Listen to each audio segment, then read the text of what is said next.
우리가 예수님을 믿고 신앙생활을 하다 보면 예수님이 우리에게 가져다 주신 기쁜 소식, 복음에 대하여 간과하는 지점이 있습니다. 그것은 다름이 아니라 복음에 대한 아주 좁은 이해입니다. 여러분들께 제가 만약 복음이 무엇입니까? 라고 묻는다면 대부분 로마서 1장에서 살폈던 것처럼 복음에는 하나님의 의가 나타나서 우리를 구원에 이르게 합니다. 그래서 그 하나님의 의가 나의 삶의 자리에서 드러나기 때문에 나에게 기쁜 소식입니다. 라고 말할 수 있을 것 같아요. 그리고 그 복음을, 그 기쁜 소식을 받아들이는 과정 가운데 하나님의 강력하고 강권적인 개별적인 하나님의 은혜로 말미암아 하나님께 내가 복을 받았습니다. 하나님, 내가 은혜를 받았습니다. 라고 고백도 할 것입니다. 그런데 여기서 한 걸음 더 깊이 들어가 보면 제가 앞선 이 복음의 이해에는 결정적이고도 핵심적인 하나가 빠져 있다는 것을 우리가 알 수 있습니다. 그것은 다름이 아니라 하나님의 심판, 하나님의 진노입니다. 여러분, 구원의 소식이, 복된 복음의 소식이 왜 진정으로 나에게 기쁜 소식이 됩니까? 그것은 모든 인류 앞에 예정된 하나님의 진노에서 내가 벗어났기 때문에 기쁜 소식이 되는 것입니다. 우리 한번 읽어볼까요? 시작.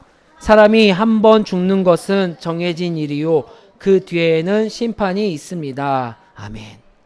여러분, 모든 인류는 예수님이 다시 오시는 마지막 날 어린 양 예수님 앞에 다시 서게 됩니다.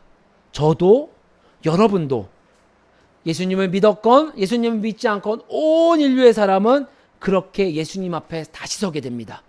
그리고 그 앞에서 예수님을 구주로 믿는 자와 그렇지 않은 자로 나누어지게 됩니다. 그것을 심판이라고 하죠. 졌지, 판단한다고 합니다. 그날은 예수님을 믿는 자에게는 기대하고 기다리던 어린 양의 잔칫날이 됩니다. 위로받고 너가 세상에 살면서 참 고생했다며 우리 예수님이 껴안아주시고 복되다 인정해 주시는 귀한 은혜의 날입니다.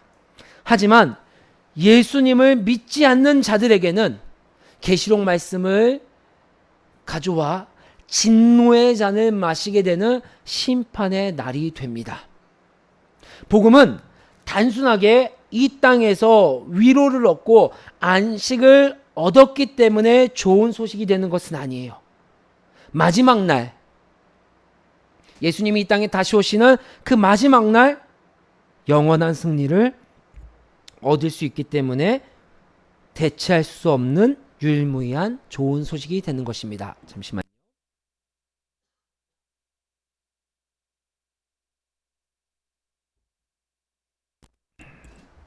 죄송합니다.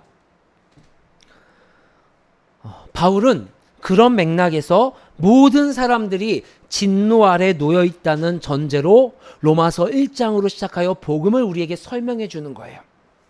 그런데 이 복음에 대한 설명을 들은 유대인들이 이방인을 향하여 비웃기 시작합니다. 그것 봐라. 너 내가 그럴 줄 알았어. 역시 하나님의 말씀을 맡은 우리 유대인은 이 심판대에서 심판을 피할 수 있고 더럽고 피가 섞인 너희 이방인들은 그렇게 하나님을 모르고 살아가다가 이 땅에서도 고생하고 마지막 날 하나님 앞에서도 전부 심판대 앞에 진노의 잔을 마시게 될 것이다 라고 유대인들이 이방인을 향하여 정죄하며 비웃습니다.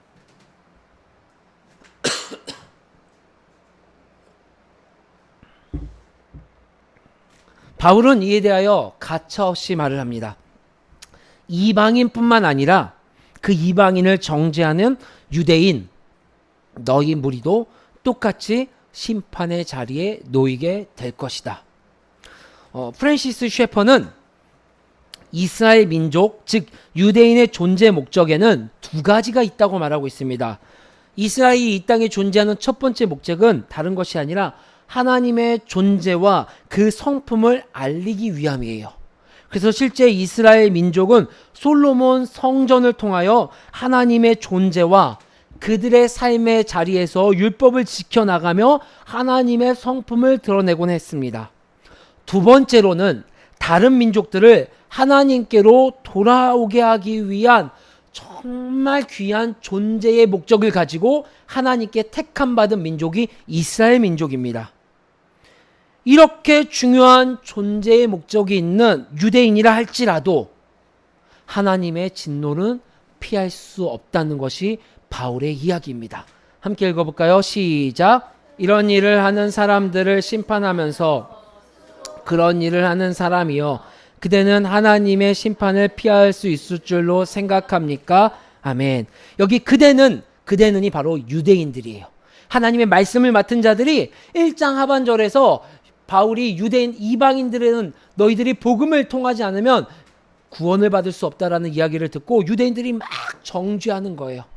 역시 너희들은 그럴 줄 알았어. 너희들은 저 구원의 손길에서 벗어날 줄 알았어.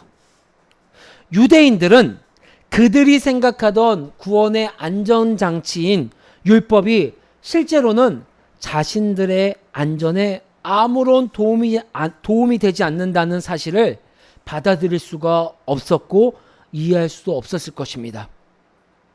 여러분, 길과 진리 교회는 참 좋은 교회입니다. 그런데 제가 누누이 말씀드리지만 그 좋은 교회에 나오는 것 자체가 여러분의 구원을 보장해 주지는 않습니다. 아마도 여러분들 집에 가시면 여러분 책장에 성경책이 한두 권 이상은 꽂혀 있을 거예요. 성경에는 이 세상의 진리가 담겨 있고 하나님이 어떠한 분인지, 하나님이 우리를 어떻게 사랑하셨고 인도하셨는지가 담겨 있는 책입니다. 그런데 그 성경책을 내가 소유했다고 해서, 내가 책장에 고이 모셔뒀다고 해서 그 안에 있는 진리를 깨닫고 구원의 여정에 참여하는 것은 아닙니다. 성경책을 열어 성령의 도우심을 구하며 말씀을 읽어 나갈 때 나에게 그 하나님의 말씀이 살아 움직여 참 능력이 되는 것입니다. 마찬가지로 교회에 출석하는 것 그 자체가 나에게 구원을 보장해 주지 않는다라는 것이에요. 바울은 현대 사회에서 교회 출석으로 안심하는 이들과 같이 내가 태어날 때부터 유대인이고 내가 태어날 때부터 할례를 받아서 구원이 나에게는 보장이 되었다라고 생각하는 이들에게 너희도 이방인들과 똑같이 하나님의 심판의 대상이 된다라는 일침을 가하는 것이 로마서 2장의 말씀이라는 것입니다. 그런데 바울의 이러한 논리가 전혀 새로운 것이 아니에요. 이미 구약에서도 하나님은 자신이 택한 이스라엘 백성, 자신이 사랑하는 이 이스라엘 백성을 심판하는 모습을 보이고 있기 때문입니다. 함께 읽어볼까요? 시작. 그때가 이르면 내가 등불을 켜들고 예루살렘을 뒤지겠다.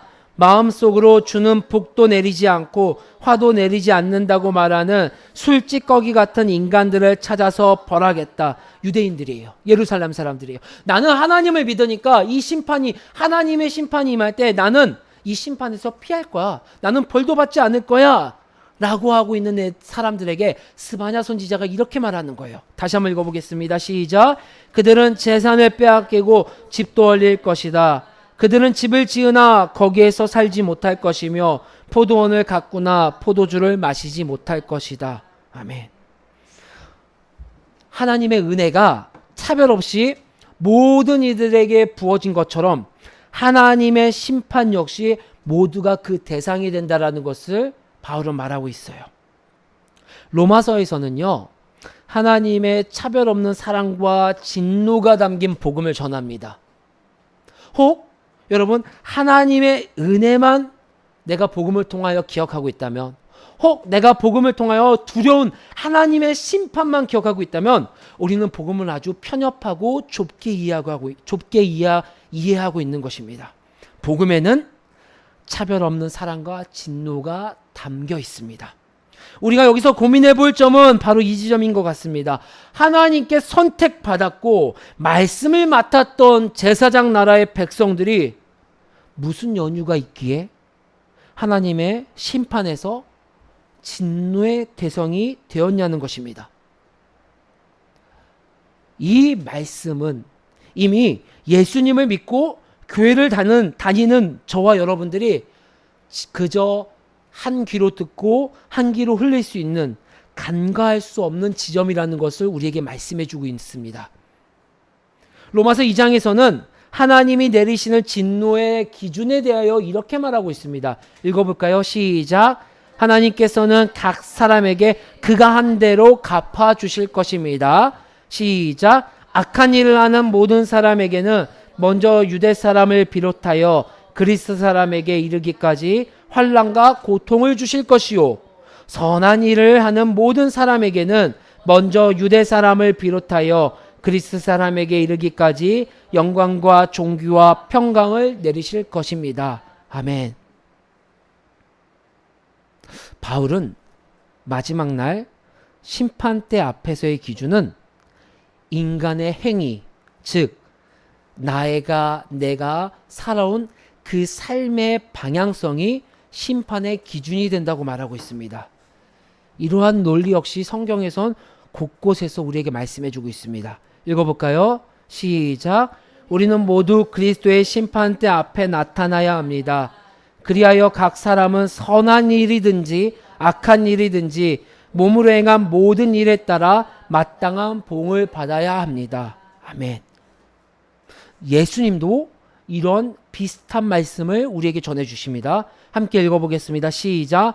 그때 의인들은 그에게 대답하기를 주님, 우리가 언제 주님께서 줄이신 것을 보고 잡수실 것을 드리고 목마르신 것을 보고 마실 것을 드리고 나그네 되신 것을 보고 영접하고 헐벗으신 것을 보고 입을 것을 드리고 언제 병드시거나 감옥에 갇히신 것을 보고 찾아갔습니까? 하고 말할 것이다. 임금이 그들에게 말하기를 내가 진정으로 너희에게 말한다. 너희가 여기 내 형제 자매 가운데 지극히 보잘것없는 사람 하나에게 한 것이 곧 내게 한 것이다 할 것이다. 아멘. 마지막 날 예수님의 우편에 선 양들은 믿음에 기반한 그들의 삶의 방향이 나그네들을 외면하지 않고 사랑으로 섬긴 그 행위가 진노를 피하는 예수님께 오른쪽 양으로 인정받게 되는 데 기준이 되었다라고 말하고 있습니다. 예수님의 이 기준이 로마서 2장 후반부에서는 율법을 맡은 유대인들을 예로 들어 자세히 바울이 설명하고 있는데요. 유대인들은 모세 이후로 하나님의 말씀 율법을 맡았습니다. 그 말씀을 소유한 것 자체가 그들에게는 진노를 피하는 안전장치예요. 마치 여러분 부루마블이라는 게임 해보신 적 있습니까? 부루마블이라는 게임을 할 때 이 보너스 카드로 패스권을 얻으면요 얼마나 기분이 좋은지요. 여러분 아마 해보셨으면 아실 거예요. 서울이 얼마나 비싼 곳인지. 그 비싼 곳에 건물을 짓고 호텔을 졌는데 저희 딸아이가 파산 직전에 아빠가 딱 걸렸어요. 근데 아빠가 약 올리면서 보너스 카드를 딱 내밉니다. 나 안 해! 하면서 자신은 파산을 선포합니다.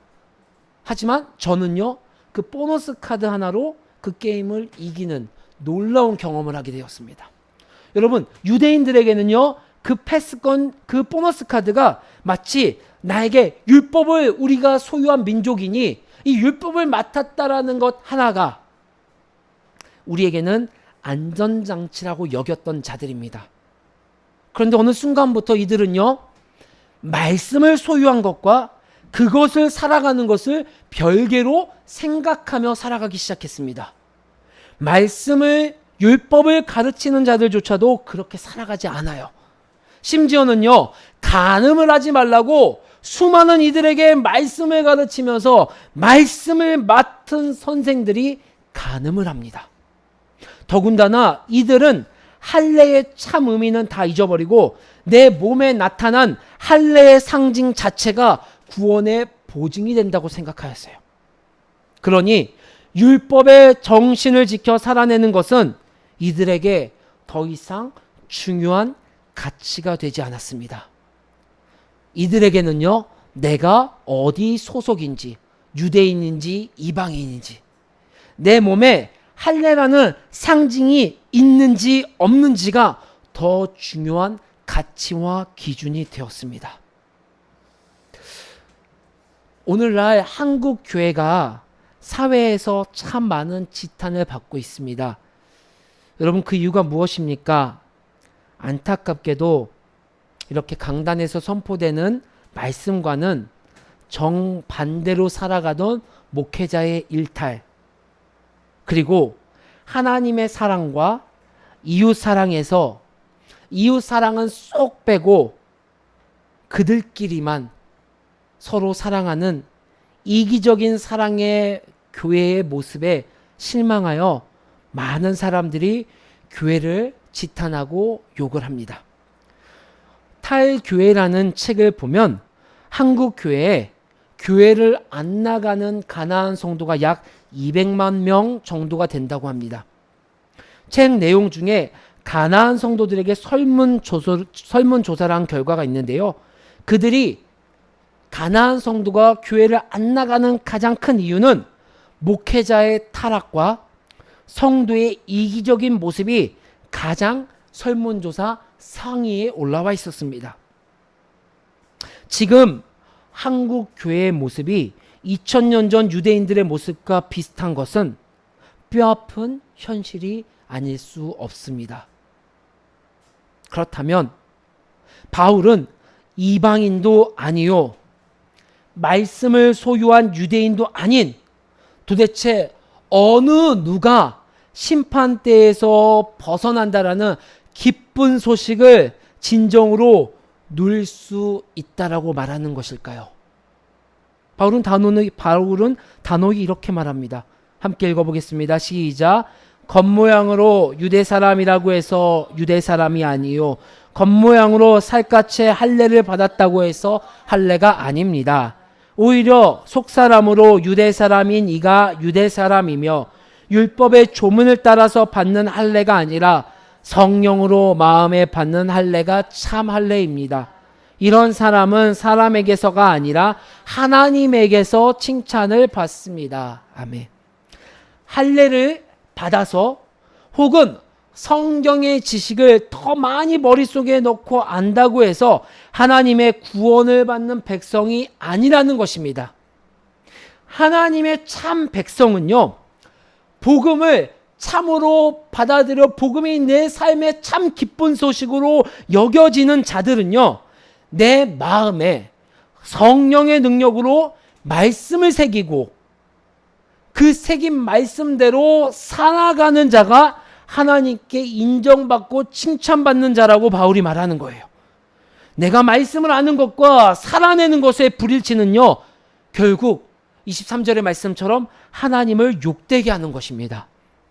유대인은 그렇게 하나님을 욕되게 해왔기 때문에 심판을 받았습니다.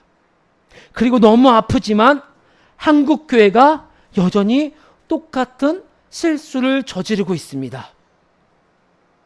한국 교회를 다니는 여러분은 어떻습니까? 여기까지 바울의 말씀을 얼핏 보면 믿음으로 구원받는다는 1장의 메시지와 행위를 기준으로 심판한다는 2장의 말씀은 불협화음 같아요. 우리가 이 지점에서 꼭 확인하고 가야 할 지점이 있습니다. 바울이 비논리적으로 1장에서는 유체이탈하여 다른 생각으로 믿음을 통하여 구원받는다라고 말하고 2장에서는 다른 사람이 되어 행위를 강조한 것이 아니라 바울이 오늘 2장에서 어떤 면에서 행위를 강조했는지를 분별해야지만 믿음과 행위와 믿음이 아름다운 하모니가 되는 것입니다. 로마서에서 바울이 말하고자 하는 핵심은 딱 두 가지예요. 첫 번째, 죽으시고 부활하신 예수님을 나의 구주로 믿는 믿음 위에서 하나님의 능력이 나타난다라는 거예요. 두 번째로는요, 마지막 날 모든 사람들이 하나님 앞에 심판대에 서게 되는데, 그 심판하시는 기준은 바울뿐만 아니라 예수님 말씀하셨던 것처럼 우리 삶의 열매, 행위가 기준이 된다라는 것이에요. 이 둘은 서로 상반되는 것이 아닙니다. 자, 이 말씀을 준비하면서 참고한 프레더릭 브루너라는 신학자가 있습니다. 그가 쓴 로마서 주석에서 이 부분을 이렇게 설명합니다. 바울은 행위로 말미암는 의는 배척하였으나 하나님의 은혜에 응답하여 구원에 이르도록 순종하는 일은 부정하지 않았다. 이 말이 무슨 뜻입니까? 그리스도를 믿는 사람들은 성령의 도움으로 마음에서부터 순종이 일어난다는 거예요. 즉 그리스도로부터 기인한 그 참된 믿음은요, 내가 하나님의 말씀대로 살지 않을 거야, 나는 절대 이 말씀대로 살지 않을 거야 라고 우리가 단호히 반대 방향으로 걸어간다 할지라도 내 안에 참된 그리스도의 믿음이 들어오는 자들은요, 내 삶에서 하나님의 열매가 나타날 수밖에 없다는 것입니다. 그 순종이라는 것이 누구한테 말할 거리조차 되지 않는 매우 초라한 것일 수도 있어요. 하지만 하나님께서는 그 마음의 중심을 보시고 기준으로 삼으신다는 거예요. 누구도 여러분의 구원 여부를 알 수 없어요. 누군가가 너 그렇게 하면 구원받지 못해 라고 말하는 곳이 있다면요, 여러분 그곳을 빨리 탈출하셔야 됩니다. 누구도 우리의 구원 여부를 알 수가 없습니다. 하지만 예수님을 나의 구주로 믿노라 하고 내 마음에 성령의 도우심이 있다고 하면서 내 삶의 자리에서 하나님의 성품이 드러나는 열매가 없다면 그 믿음이 진정 성경에서 말하는 믿음인지 예수님이 보여주신 믿음인지 우리는 점검해 봐야 된다는 것을 알 수 있습니다. 참 믿음은요, 삶에서 하나님의 나라가 드러납니다. 그리스도인이 된 지 1년이 되고요, 5년이 되고요, 10년이 되고요, 목사가 되었다 할지라도요, 여전히 나의 삶의 자리에서 나의 이익만을 위하여 살아가고 우리 주변에 헐벗고 가난한 이웃의 신음이 들리지 않고 외면한 채 나만, 내 가족만, 우리 공동체만 안정적으로 살아가고 있다면 그것은요, 참 믿음이 아닐 수도 있습니다.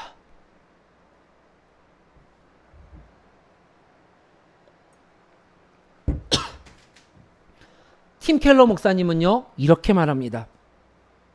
구원의 여정에서 행위가 중요한 이유는 그것이 구원을 위한 근거가 아니라 당신에게 구원받는 믿음이 있음을 보여주는 증거이기 때문이다. 그러면서 이런 비유를 들었습니다. 여러분, 사과나무에 사과가 열렸습니다. 주렁주렁. 그 사과를 보면요, 그 사과를 통하여 생명이 있다는 것을 증명하지만 생명을 공급하지는 않습니다.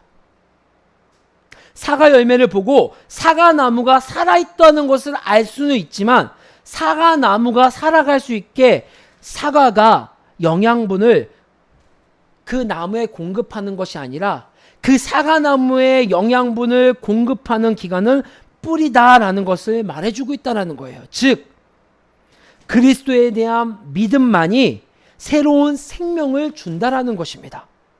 하지만 우리에게 참된 생명이 있다는 것을 증명해 주는 것은 그 어떠한 것도 알 수 없지만 의로 변화된 우리의 삶이 내 삶의 내 심령 가운데 참된 믿음이 있을 수 있다라는 것을 보여주는 증거로 작동한다라는 것입니다. 여러분, 우리는 생각해 봐야 합니다. 내 삶의 자리에서 나는 어떤 열매를 맺으며 살아가고 있는지. 지금 여러분의 삶의 방향은 어떤가요? 여러분 스스로 보시기에 사과라는 열매가 나타나고 있습니까? 아니면 내 안에 나에게 주신 그 믿음조차 불안해서 내가 구원받았는지 아닌지 의심하며 불안해하고 있습니까? 내가 이렇게 힘들고 어려운 것, 내가 하나님의 자녀가 아니기 때문이야 라고 의심하고 있진 않습니까?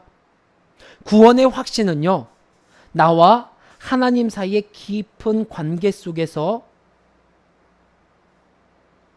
그 구원의 확신을 우리가 고백하고 알 수 있습니다. 로마서의 말씀은 믿음과 삶의 열매를 통하여 지금 나의 믿음이 참된 믿음인지 아닌지를 분별할 수 있는 두 가지의 단초를 제공해 주고 있습니다. 이 두 가지의 질문을 여러분들 간과하지 마십시오. 여러분 스스로에게 질문해 보셨으면 좋겠습니다. 나는 정말 내가 믿음이라고 생각하는 거, 내가 입술로 고백하는 예수님이 나의 구주라고 생각하며 하는 그 믿음이 정말 참된 믿음인지. 첫 번째는요, 나에게 질문해 보십시오. 나는 하나님의 말씀을 이론적으로만 대하지 않고 있는가? 읽어보겠습니다. 시작. 그렇다면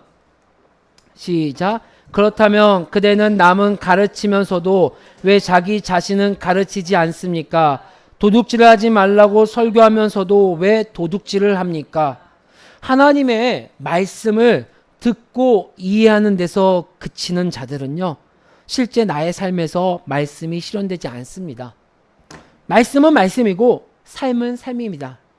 내가 속한 그룹에서 누구 한 명 내가 그리스도인인지 모릅니다.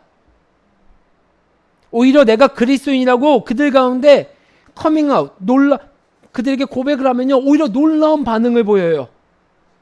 만약에 여러분들이요, 내가 그리스도인인지 몰라요, 삶의 자리에서 사람들이. 근데 그들 가운데서 얘가 나 실은 교회 다녀, 나 실은 예수님 믿어 라고 밝혔을 때, 만약에 너 그럴 줄 알았어, 내가 보니까 너 교회 다니는 것 같았어, 어쩐지 좀 뭔가 통하는 것 같았어, 참 좋다, 나도 교회 다녀 라는 반응이 나올까요? 아니면 경멸의 눈으로 야, 너가 교회 다닌다고? 야, 어디 가서 교회 다닌다는 얘기하지 마, 그러한 반응이 나올까요? 여러분 스스로에게 한번 질문을 던져보십시오. 나는 하나님의 말씀을 이론적으로만 대하고 있지 않는지, 아니면 나는 작은 것이지만 내 삶에서 그 참 믿음에 반응하여 그렇게 하나님의 나라를 확장해 나가기 위해 애쓰고 있는 자인지. 두 번째로는요, 여러분 스스로에게 나에게는, 내 삶에는 경건성을 향유하고 있는지 여러분 스스로에게 질문하십시오. 함께 읽어보겠습니다. 시작. 오히려 속사람으로 유대 사람인 네가 유대 사람이며 율법의 조문을 따라서 받는 할례가 아니라 성령으로 마음에 받는 할례가 참 할례입니다. 이런 사람은 사람에게서가 아니라 하나님에게서 칭찬을 받습니다. 아멘. 참된 믿음을 가진 자들은요, 내 삶에서 하나님께 나아가기 위한 그 경건성을 붙잡고 살아갑니다.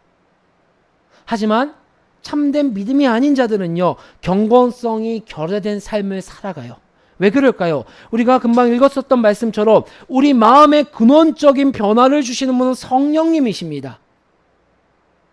우리는 끊임없이 그분과 동행해야 합니다. 그분과 함께 할 때 우리는 껍데기 가짜 할례를 받아서 가짜 백성이 되는 것이 아니라 하나님께 칭찬받고 인정받는 참 할례를 받고 살아가게 된다는 거예요. 그런데 참 할례를 받고 살아가는 그 힘의 동력은 성령 하나님으로부터 공급받는데 내 삶에 경건성이 없다. 우리는 그 성령님과 동행하며 살아갈 수 없음을 예수님은 말씀해주고 있습니다. 함께 읽어보겠습니다. 시작. 너희가 악할지라도 너희 자녀에게 좋은 것들을 줄 알거든 하물며 하늘에 계신 아버지께서야 구하는 사람에게 성령을 주시지 않겠느냐. 아멘. 기도의 자리에서 성령 하나님의 임재를 누릴 수가 있고 동행을 할 수 있습니다. 내 삶의 자리에서 여러분 경건의 시간이 없다면 우리는 물에 젖은 마른 장작처럼 다시 불타오르지 못하고 하나님께 힘을 공급받지 못하여 살아갈 수밖에 없게 될 것입니다. 말씀 앞에 섰을 때, 기도로 나아갈 때 우리는 성령 하나님의 마음을 알 수가 있고 그 뜻에 반응하여 참된 믿음의 모습으로 살아갈 수 있다는 것입니다. 우리가 말씀을 지식으로 여기고 경건의 자리에 있지 않다면 우리는 마음으로 말씀의 열매를 맺을 수가 없습니다. 그렇다면 진노의 자리에서 발견되는 것은요, 유대인이 아니라 우리일지도 모른다는 것을 바울은 말하고 있습니다. 로마서의 말씀은 여러분을 찌르거나 정죄하기 위해 주신 말씀이 아닙니다. 제가 예전에 한번 언급했었지만 안과에서 제 시력을 잃을 수 있다는 진단을 받고 부랴부랴 대학병원에 갔습니다. 대학병원에 가자마자 제가 제일 먼저 한 것은요, 수많은 검사를 해주는 검사실로 들어가는 것이었어요. 수많은 검사를 하고 CT를 찍고 눈 검사를 하면서 마침내 그 검사 끝에 의사는 제 상태를 정확하게 진단하고 저를 집으로 보냈습니다. 복음의 말씀은 우리를 하나님 앞에 순수하게 만들어줍니다. 어떠한 거짓도 없이 나의 모습을 직면하게 해주는 것입니다. 그리고 나에게 정말 필요한 것이 무엇인지 명확히 드러내주는 것입니다. 명확히 드러내줌 없이 약을 처방받거나 시술을 한다면 오히려 그 사람은 더 아프거나 없던 병도 생기게 될 것이에요. 우리는 예수님이 필요합니다. 예수님 없이 여러분 마음으로부터 우러나는 그 믿음의 열매, 삶의 열매를 맺을 수가 없습니다. 입으로만 변증하는 복음이 아니라 내 삶을 변화시키는 열매는 오직 그분으로부터만 나오게 된다는 것을 복음은 우리에게 말씀해 주고 있는 것입니다. 복음 앞에 여러분은 어떻습니까? 저는 절망합니다. 저는 한계를 느낍니다. 그리고 때로는 진노의 잔을 마실까 두려워집니다. 여러분, 이런 생각이 들게 하는 것이 복음의 능력이에요. 왜요? 오늘 이 말씀 앞에 내가 절망할 수밖에 없는 인간이구나, 내가 한계를 느끼고 무력하게 살아갈 수밖에 없는 것이 진짜 나이구나, 공동체 가운데 있을 때는 기도도 하는 것 같지만 실제 내가 하나님 앞에 섰을 때는 기도할 수 있는 힘조차 없는 형편없는 것이 바로 나이구나 라는 것을 마주하게 해주시는 것이 바로 복음의 능력이에요. 그리고 거기서 마치는 것이 아니라 그래서 진짜 예수님 필요한 것이 바로 나이구나를 알게 되어 내가 그 예수님과 함께 복음의 기쁜 소식을 기대하며 누릴 수 있는 그 경건의 자리와 애씀의 자리에서 발견될 수 있게 해주는 것이 복음의 능력입니다. 여러분, 복음 앞에 마냥 행복하고 즐겁다라는 것은요, 뭔가 잘못된 거예요. 복음은 너무너무 기쁘고 너무너무 감사하지만 때로는요, 여러분의 심장을 부여잡고요, 되지 않는 것을 위해서 애쓰는 몸부림이 같이 동반된다라는 것을 기억하십시오. 내가 손해를 볼 수도 있고요, 내가 욕을 먹을 수도 있고요, 내가 오해를 받을 수도 있고요, 내가 모든 자리에서 하나님 때문에 따돌림을 받을 수도 있습니다. 하지만 참된 믿음이 우리 안에 있는 자들은요, 그것을 개의치 않고 하나님을 바라보며 나아가게 된다라는 것입니다. 참된 믿음의 삶을 주님께서 여러분에게 모두 부어주셨습니다. 이제 여러분은 복음 앞에 여러분 자신을 직면하십시오. 여러분에게 가장 필요한 분은 누구십니까? 그때